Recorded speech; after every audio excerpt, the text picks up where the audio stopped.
જૂનાગઢના કેશોદમાં વ્યાજખોરના વિષચક્રમાં ફસાયો એક ખેડૂત જગદીશ વણપરિયાએ આરોપી પાસેથી 2.5 લાખ રૂપિયા લીધા હતા. જેઠા ઓડેદરાને વ્યાજ સહિત 5 લાખ રૂપિયા ચૂકવ્યા તે છતાં પણ પરેશાન કરી રહ્યા છે. આરોપી ખેડૂત પાસેથી 36 લાખની પઠાણી ઉઘરાણી કરી રહ્યો છે. હથિયાર સાથે ખેતર પર આવીને 36 લાખ રૂપિયાની માંગણી કરી હતી. પૈસા નહીં આપે તો ખેડૂતના દીકરાને મારી નાખવાની ધમકી આપી. વ્યાજખોરના ત્રાસથી કંટાળેલા ખેડૂતે પોલીસ મથકમાં ફરિયાદ નોંધાવી છે. ફરિયાદને પગલે પોલીસે તપાસ શરૂ કરી છે. રૂપિયાની જરૂર પડી તો મેં 50,000 માંગ્યા, પછી કટકે લાખ માંગ્યા, પછી 5 લાખ 2.5 લાખ માંગ્યા. એમ મળીને અહીંયા 2.5 લાખ રૂપિયા મને આપેલા. એમ પછી મને કે ચેક જોશે કટકે અહીંયા કુલ મળીને મારી પાસે 10 ચેક લઈ લીધેલ છે. અને પછી સોના ટેપ મને કે જરૂર પડશે તો સોનો ટેપ લઈને આપી દીધેલ છે. એમાં મારી સાઇન કરાવેલી છે.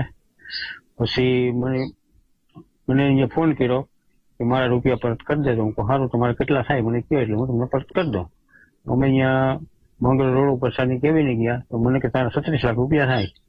રૂપિયા લઈને આવ્યો એટલે બધું તેને પરત કરી દો.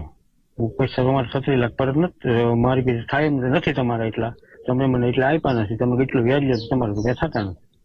તો મને સારું એ કે 36 લાખ ગોજ પછી કે કંઈક કરીએ. પછી મારી વાળીએ 4 વ્હીલ લઈને આવ્યા 4 જણા સરિયો ભાલાને લઈને. કે મારા 36 લાખ રૂપિયા આપી દે.